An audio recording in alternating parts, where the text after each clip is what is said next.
Hello everyone, I'm Sonal Kaul, your psychology mentor, and today we will study chapter 3 of class 12 psychology. So today we will study about two very important topics.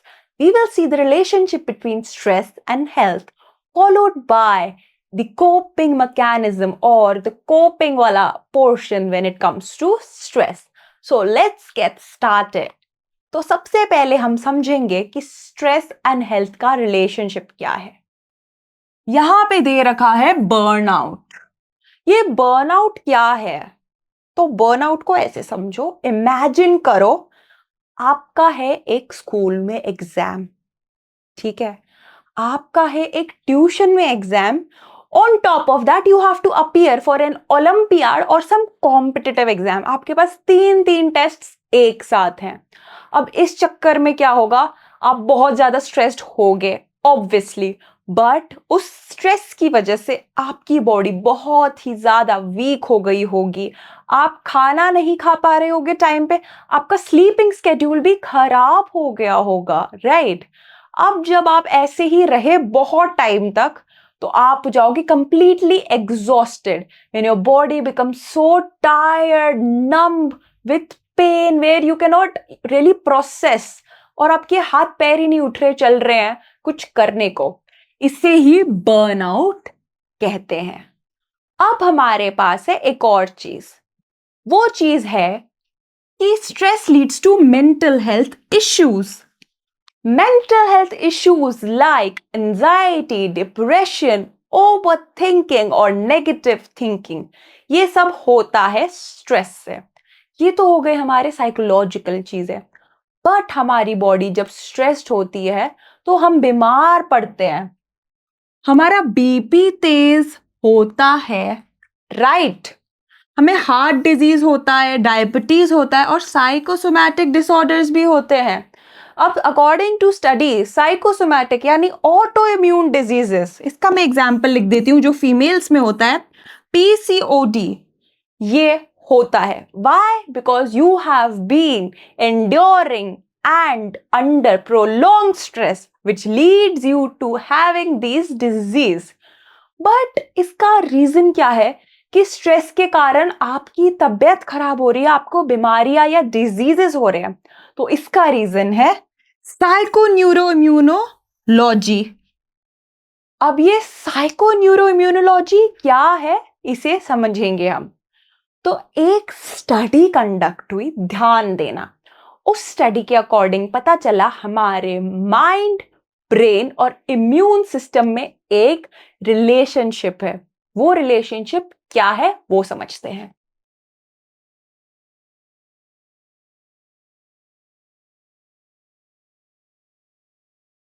Mind, brain,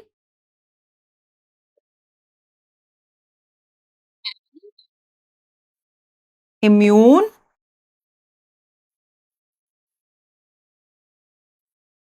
system,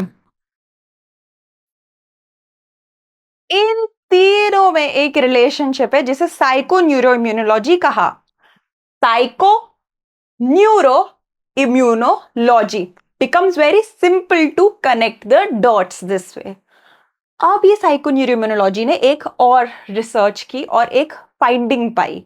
finding क्या पाई कि when the body is stressed or when an individual is very stressed, they become susceptible or they become prone to having physical diseases, mental also but mostly physical. Body को stress होगा ही होगा तो वो prone हो जाएगी diseases के भी। तो यही हमें ध्यान में रखना है। अब एक और चीज पता चली, वो चीज क्या है? बॉडी में होते हैं WBC। WBC क्या होते हैं? हमारे व्हाइट ब्लड सेल्स और leukocytes which fights diseases by fighting the pathogens, germs, bacteria, antigens which want to cause harm the foreign bodies. ठीक है? तो WBC में हमारा क्या आता है? WBC में हमारा वो मैकेनिज्म आता है जो फाइट करता है पैथोजेंस, जर्म्स, बैक्टीरिया वो एक्सटर्नल बॉडी जो हमारी बॉडी को डिजीज या हार्म दे सकती है, ठीक है। अब ये बहुत टाइप्स की हैं।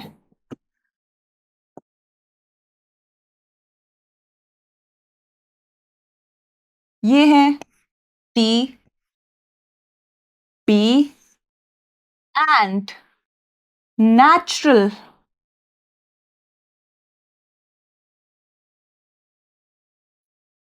Killer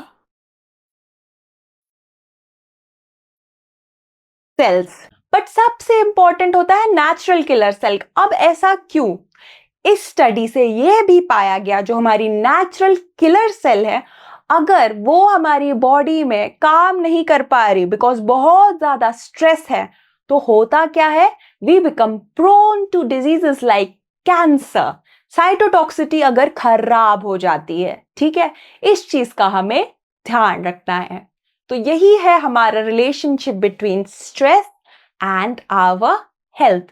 It is scientific and it is based in psychological phenomena like stress that hamper our everyday routine or life. अब हमने इतना तो समझ लिया कि स्ट्रेस और हेल्थ में क्या रिलेशनशिप है। अब कोई इंसान हमेशा स्ट्रेसफुल नहीं रहेगा, वो उस स्ट्रेस से छुटकारा पाना चाहेगा, यानी कोप करना चाहेगा। तो वो कोप कैसे करेगा वो देख लेते हैं। वो एफर्ट्स लगाएगा। अब ये एफर्ट्स क्या होंगे? ये एफर्ट्स वो होंगे कि वो एप्ट अमाउंट ऑफ रिसोर्सेज या स्ट्रैटेजीज यूज करेगा ताकि उसको स्ट्रेस फेस ना करना पड़े। अब हमारे पास आएंगी दो टाइप की थ्योरीज, एक एक करके हम वो थ्योरीज देख लेते हैं। सबसे पहले है हमारे पास लाजरस और फोकमैन की। लाजरस और फोकमैन ने बोला problem focused and emotion focused approach to cope up with stress. Now let us look at these approaches one by one. First is problem focused, right? Now as the name suggests, what you want to do is you will directly and rationally solve the problem. कल homework देना है तो मैंने homework कर लिया 2 दिन पहले, क्योंकि अब मुझे स्ट्रेस नहीं होगा, मैंने एक रैशनल अप्रोच यूज किया। एक दिन पहले तक अगर होमवर्क रहेगा तो मैं तो परेशान हो जाऊंगी। Solving a conflict, right? Conflict यही हो सकता है कि एग्जाम है, उसका भी एग्जाम है, तो कैसे सॉल्व किया? आपने पहले से ही डिवाइस किया मैकेनिज्म्स, प्लान्स कि ओ इस दिन ये उस दिन वो, ताकि मैं दोनों के लिए अच्छे से प्रिपेयर होके जाऊं। उसके बाद है इमोशन फोकस्ड। इमोशन फोकस्ड ये कहता है कि हम अपने खुद के इमोशंस को कंट्रोल कर सकते हैं, चाहे कैसा भी स्ट्रेस हो, कितने ही स्ट्रेसर्स हम पे डाले जाए या हम एक्सपोज हो। जैसे कि calming yourself. Instead of panicking, you can tell yourself to maintain composure, to calm down. क्योंकि क्या परेशान होने से प्रॉब्लम गायब हो जाएगी? नहीं ना, तो इसीलिए calm down. तो जब हम काम होंगे एंड एकदम प्रॉब्लम फोकस्ड होंगे यानी रैशनल होंगे, हम स्ट्रेस को कोप कर लेंगे according to Lazarus and Folkman. Moving on, we have the theory of Endler and Parker. Endler and Parker ने पहले बोला टास्क ओरिएंटेड स्ट्रैटेजी, तो अब हम देखेंगे एंडलर और पार्कर की ये स्ट्रैटेजी।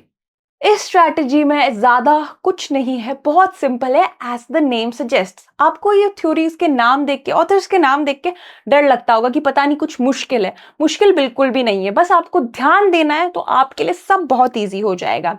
तो एंडलर और पार्कर की ये वाली चीज देखते हैं। एंडलर पार्कर बोले कि अगर आपके हैंड में एक प्रॉब्लम है, you have a problem at hand, you can cope up with it by being analytical and a problem solver. अगर मुझे पता है कि मुझे किसी कंपटीशन में पार्ट लेना है एंड उस कंपटीशन की डेट ये है, तो मैं पहले से ही प्लान बनाऊंगी, या प्लान्स भी हो सकते हैं, एक प्लान से अगर काम नहीं चला तो फिर उन्हें एग्जीक्यूट करूंगी अकॉर्डिंगली, ताकि मेरे को प्रॉब्लम फेस ही ना करने पड़े कि मुझे इतने घंटे पढ़ना है, इतने घंटे सोना है, इतने घंटे खाना है, ताकि मैं अपने उस कंपटीशन पे अच्छे से टाइम डेडिकेट कर पाऊं। Moving on, we have emotion oriented strategy. अब इसमें क्या होता है, आप अपने इमोशंस को या तो एकदम काबू करते हो, काम रहते हो, या आप उन इमोशंस को बाहर निकाल देते हो या वेंट आउट कर देते हो ताकि आप स्ट्रेस से कोप कर पाओ। तो जैसे कि आपने खुद को बोला, it is not happening to me, I have to remain calm, I will cope up with it. But अगर आप बहुत ज्यादा स्ट्रेस्ड हो तो आप वेंट आउट कर सकते हो। अगर आप एंग्री फील कर रहे हो तो आप अपना एंगर निकाल सकते हो। आप फ्रस्ट्रेटेड हो तो अपनी फ्रस्ट्रेशन बाहर निकाल सकते हो rather than keeping it all inside। तो यही है हमारी emotion focused. Moving on, we have avoidance oriented strategy. अब ये अवॉइडेंस ओरिएंटेड स्ट्रैटेजी ना थोड़ी सी आपको फनी भी लग सकती है, पूछो क्यों।